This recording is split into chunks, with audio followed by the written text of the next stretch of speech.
नमस्कार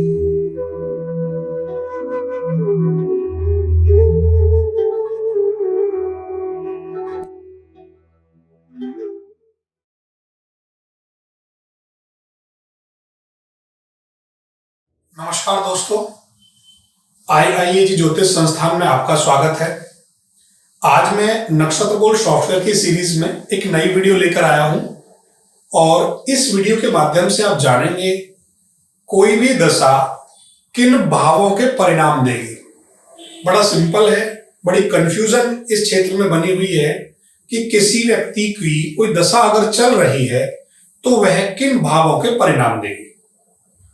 इसको आप बड़े आसानी से नक्षत्र बोल सॉफ्टवेयर से जान सकते हैं। इसमें बहुत और कोई कंफ्यूजन करने की आवश्यकता नहीं है। केवल आपको 4 स्टेप फॉलो करने हैं और वो स्टेप ऑलरेडी नक्षत्र बोल सॉफ्टवेयर में इनबिल्ट है। आइए स्टेप नंबर 1 क्या कहता है। स्टेप नंबर 1 दोस्तों देखिए, सबसे पहले आपको ये पता होना चाहिए, आपके सामने कुंडली है, इसमें आप कोई भी दशा सिलेक्ट कर सकते हैं। मान लीजिए मैं मरकरी पे मंगल की दशा में आपसे बात कर रहा हूं, मंगल में मरकरी की दशा की बात कर रहा हूं। 2 अक्टूबर 2000 तक ये दशा है। कब से चली है? 6/10/1999। अब ये मंगल इस व्यक्ति को क्या परिणाम देगा, क्या रिजल्ट देगा, ये कैसे बताया जा सकता है? किस भाव के रिजल्ट इसको मिलेंगे, ये डेफिनेटली कैसे बोला जा सकता है? बड़ा सिंपल है। इसके लिए आपको पहले मित्रों थोड़ा सा इसके रूल्स पर जाना होगा। मैं थोड़ा सा बता देता हूं। सबसे पहले आपको जिस प्लेनेट की दशा है, पहला स्टेप है, जिस प्लेनेट की दशा है उस प्लेनेट को ये समझना पड़ेगा आपको कि वो टैलेंटेड है या अनटैलेंटेड है। पहला स्टेप, यदि वो टैलेंटेड है तो वो अपने नक्षत्र के रिजल्ट देगा। यदि वो अनटैलेंटेड है तो वह सेल्फ के रिजल्ट देगा। पहले अपने रिजल्ट देगा, बाद में अपने नक्षत्र के रिजल्ट देगा। यदि वो अनटैलेंटेड है तो पहले अपने रिजल्ट देता है, बाद में नक्षत्र के देता है, और इससे भी ज्यादा स्ट्रांगली परिणाम वो 1 to 12 कस्प के अंदर, कस्पल पोजीशन के अंदर कौन से भावों का सिग्निफिकेटर बना है, ये देखना है आपने। क्लियर है? अब टैलेंटेड का मतलब क्या होता है? सिंपल है, किराएदार। ये जो प्लेनेट है वो किसी भी प्लेनेट का नक्षत्र बना है, दैट कॉल्ड टैलेंटेड। अनटैलेंटेड उसके पास अपना घर है, उसे अनटैलेंटेड कहा गया है। नंबर 2 में क्या देखना होगा आपको जाकर? सबसे पहले आपने टैलेंटेड अनटैलेंटेड देख लिया। नंबर 2 पर आपको देखना होगा मित्रों कि जिस प्लेनेट की दशा चल रही है वो प्लेनेट की दशा कब से स्टार्ट हुई है। जिस प्लेनेट की दशा आपको चल रही है वो कब से स्टार्ट हुई है, इसको बोलेंगे दशा प्रवेश पद्धति। अर्थात जिस प्लेनेट की दशा है वो कब से आपको चली है, ट्रांजिट में जाकर देखना है वो प्लेनेट किस राशि लॉर्ड में बैठा हुआ है, किस राशि लॉर्ड में बैठा हुआ है, उस राशि लॉर्ड का स्वामी कौन सा प्लेनेट बना है, ये फाइंड आउट करना है। और ये ट्रांजिट का एक टूल होता है, ट्रांजिट में जाकर आप आसानी से देख सकते। पॉइंट नंबर 3 आपको क्या देखना है मित्रों? Hidden significator. हिडन सिग्निफिकेटर का मतलब है कि जो प्लेनेट की दशा आपको चल रही है, हमेशा क्या कहा गया है कि कोई भी प्लेनेट अपने नक्षत्र के परिणाम देता है, ये हमेशा आपने पढ़ा होगा। परंतु ये बात आधी अधूरी है कि यदि वो अनटैलेंटेड अगर हो गया तो वो पहले अपने रिजल्ट देगा, बाद में नक्षत्र के रिजल्ट देगा, ये डिसाइडेड है। इसी प्रकार हिडन स्क्रिप्ट के अंदर क्या होता है, कोई भी प्लेनेट की जो दशा चल रही है वो अपने नक्षत्र के परिणाम देगी, अवश्य देगी। तो हमें यहां से 1 to 12 कस्प के अंदर सब लॉर्ड लेवल और नक्षत्र लॉर्ड लेवल पर देखना होगा कि जिस प्लेनेट की दशा है वो किस नक्षत्र पर बैठा हुआ है। 1 से 12 कस्पों में कौन कौन से भावों का सिग्निफिकेटर बना है। और चौथा जो स्टेप है, जितने भी ये स्टेप हो गए, ऑल कंबाइंड सिग्निफिकेटर, इन सबके कंबाइंड सिग्निफिकेटर आपको कर देने हैं और आपको परिणाम मिल जाएगा। इसी बात को दोस्तों, इतनी बड़ी चीज को नया याद रखने की कोई आवश्यकता नहीं है, सॉफ्टवेयर में हमने बड़े आसानी से दे रखा है। देखिए ये आपके सामने है, मंगल की दशा आपको चल रही है, मैंने आपको बता दिया, ठीक है। अब हमने देखना मंगल क्या परिणाम देगा, बड़ा सिंपल है।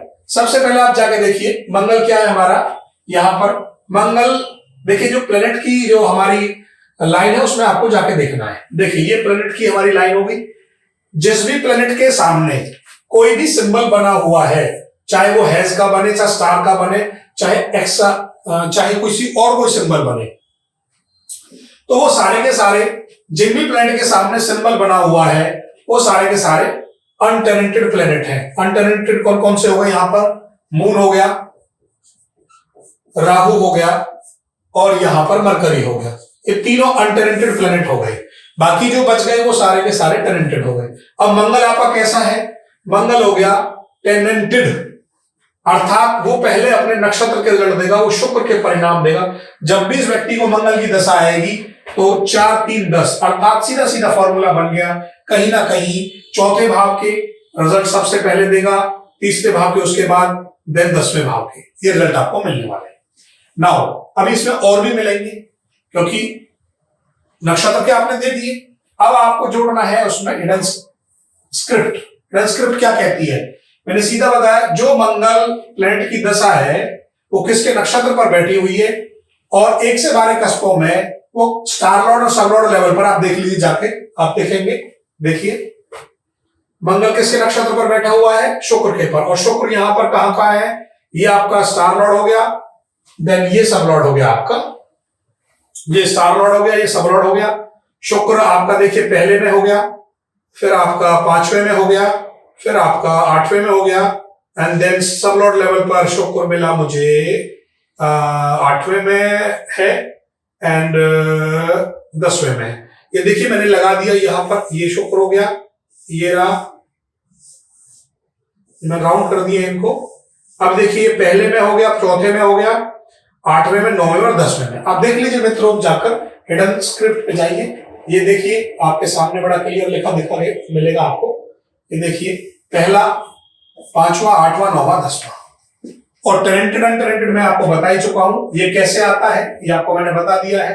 मंगल का सबलॉर्ड कौन है, मून। मंगल का सबलॉर्ड कौन है, मून, और मून का नक्षत्र कौन है, शनि। अर्थात शनि क्या सिग्निफाई कर रहा है, 2 6 7, अर्थात वो दूसरे और 7वें भाव के रिजल्ट भी देगा, अनटेनेंटेड प्लैनेट। अब ये सारी चीजें आप कहेंगे कि तो बहुत ज्यादा टिपिकल है हमारे लिए, इसको आसान मैंने बना दिया है, आपको कहीं नहीं जाना। आपको ये जितनी भी चीजों के रिजल्ट चाहिए, देखिए चाहे वो दशाफल हो आपका, चाहे वो दशाफल हो, चाहे वो दशा ट्रांजिट हो, चाहे दशा प्रॉमिस हो, मैं तीनों टूल से डिफाइन करना चाहूंगा। दशाफल का मतलब है कि केवल यहां दशा क्या रिजल्ट देने वाली है, केवल इतना बताया गया। अगला टूल है दशा ट्रांजिट, यहां दशा के साथ साथ गोचर को भी इन्वॉल्व कर लिया गया है, ये बताया गया। और दशा प्रॉमिस का मतलब है कि हमारी घटना, कोई भी ये दशा है, जैसे मान लो मरकरी में मंगल की थी, इस घटना में कोई घटना आप अगर ढूंढना चाहते हो कब घटेगी, वो दशा प्रॉमिस बताएगा। अब हम एक एक करके सब चीजों को देखना चाहेंगे। देखिए दशाफल पे क्लिक करते हैं, हमने दशाफल पे क्लिक करा, मंगल की दशा थी, किसके नक्षत्र पर है, शुक्र के पर है, और देन आपको पता ही चल गया है सिंपल, वीनस, सबलॉर्ड कौन है उसका, मून। दशा प्रवेश पत्ती में वो मंगल का स्टार आपका बन गया, हिडन में ये आ गई। ये आपके सामने सारी चीजें आ चुकी है। अब इनको कंबाइंड सिग्निफिकेटर हमने कर दिया। जैसे आप कंबाइन करोगे, नीचे ऑप्शन है 2 सिग्निफिकेटर 3, ये रूल्स लगे हुए हैं, 4 सिग्निफिकेटर एंड ऑल। ये क्या मतलब है कि जो आपके ये सिग्निफिकेटर आए, ये कृष्णामूर्ति पद्धति के अंदर क्या किसी ग्रुप समूह के कारक है क्या। सबसे इंपॉर्टेंट बात ये होती है, जैसे आपको पढ़ा हो आपने 2 7 11 ये मैरिज का कारक है, 3 4 11 ये मकान लेने का कारक है, 2 5 11 ये संतान का कारक है। ऐसे बहुत सारे ग्रुप ऑफ कॉम्बिनेशन होते हैं, तो आप आसानी से, आपको कुछ नहीं करना, आपके सामने ये मिलेंगे और सिंपल आपने प्रीव्यू कर देना है। अब आप देखिए इस दशा में इस व्यक्ति को क्या क्या मिलने वाला है। देखिए ये हमारे सामने स्क्रीन पर क्लियर हो चुकी है बात कि 1 3 4 10 12 ये सिग्निफिकेटर आए। 1 3 10 का मतलब होता है गेटिंग फेम, आपको अपने नेबर से प्रॉफिट होने वाला है। एक साथ 10, एक साथ परसुइंग ऑन बिजनेस, आपको बिजनेस कर सकते हैं। 10-12 आपको जो है यंगर को, सिबलिंग को गॉड से कोई प्रॉब्लम हो सकती है। इस प्रकार से आप ये देखिए, जितने भी ग्रुप कॉम्बिनेशन की पॉसिबिलिटीज है इस कोड की, वो सारा आपको मिलने वाला है। अगले पेज पर भी देख लीजिए, ये सब मिलने वाला है। तो आसानी से आप इन पॉइंटों को पढ़कर सामने वाले की दशा की सारी चीज बता सकते हैं। अब बात आती है दोस्तों कि हमने इसमें ट्रांजिट को भी एक अच्छे लेवल पर इन्वॉल्व करना है, और हमने देखिए यहां दशा प्रवेश पत्ती ट्रांजिट ही लिया हुआ है, ये सारे इन्वॉल्व हो गए। अब बात आती है कि हम कैसे ये बताएं कि कौन सी, क्योंकि मैंने यहां तो भावों को एक ग्रुप में लगाकर और एक सीरीज बना दी जो ऑर्डर में लगती है 1 2 3 4 7 10, ये ऑर्डर बना दिया आसान करने के लिए, जिससे हम ग्रुप कॉम्बिनेशन आसानी से बना सकें। परंतु क्वेश्चन ये है कि अब इनमें से किस भाव के रिजल्ट पहले मिलेंगे, ये आपको थोड़ा मेहनत करना पड़ेगा। और कैसे मिलेंगे बता देता हूं। जैसे मैंने आपको बता दिया 4 स्टेप टेरेंटेड ढूंढ के आप देख सकते हैं। सबसे पहले ये प्लेनेट जो मंगल था वो टेरेंटेड था, यह सुपर के रिजल्ट देगा। आते ही सबसे पहले आपको चौथे भाव के, तीसरे भाव के जो भी रिजल्ट है वो कहां बैठा हुआ है, कोई भी प्लेनेट कहां बैठा हुआ है, सबसे ज्यादा इस बात का रिजल्ट मिलेगा। जैसे मंगल कहां बैठा हुआ है, मंगल आपका इस कुंडली के अंदर आप देख सकते हैं, मंगल की दशा थी, और मंगल जो है, मंगल की कौन सी राशियां होती है, मंगल की 1 और 8वीं, वो कहां पड़ी हुई है, चौथे भाव में पड़ी हुई है, और वो पड़ी हुई है 9वें भाव में। और वो खुद कहां बैठा हुआ है, वो बैठा हुआ है खुद से 12वें भाव में। जब भी हम किसी कुंडली में भावों की बात करें, वो कहां बैठा हुआ है, कौन से भाव में बैठा हुआ है, तो हमेशा भाव का मतलब है भाव चलित से, और यदि हम कोई राशि की बात करेंगे तो राशि चार्ट से। जब भी हम किसी राशि की बात करेंगे तो राशि चार्ट से देखेंगे, भाव की बात करेंगे तो भाव चलित से। इस प्रकार इन तीनों टूलों को यूज करके आप आसानी से ये देख सकते हैं कौन सी दशा आपको क्या रिजल्ट देने वाली है। मित्रों, नक्षत्र गोल्ड सॉफ्टवेयर के लिए यदि कोई टूल आपको क्लियर नहीं समझ में आ रहा है, या इसे कैसे रन करना है, क्या इसमें कोई समस्या है, तो आप संस्थान में संपर्क कर सकते हैं। और एक बात और कहना चाहूंगा, हर मंगलवार को आपको नक्षत्र गोल्ड सॉफ्टवेयर से संबंधित एक वीडियो मिला करेगी, जिसमें आप आसानी से एक एक चीज को कैसे उसका रिजल्ट निकाला जाए, कैसे उसे आसान बनाया गया है, और कैसे हम परिणाम के जल्दी नजीक पहुंच सकते हैं। तो आज टेक्नोलॉजी का जमाना है। यदि आप ज्योतिष के क्षेत्र में या कोई वास्तु के क्षेत्र में कोई अपना कैरियर बनाना चाहते हैं, तो आप नक्षत्र गोल्ड सॉफ्टवेयर से आसानी से प्रेडिक्शन कर सकते हैं और इन टूल्स को समझ सकते हैं। धन्यवाद।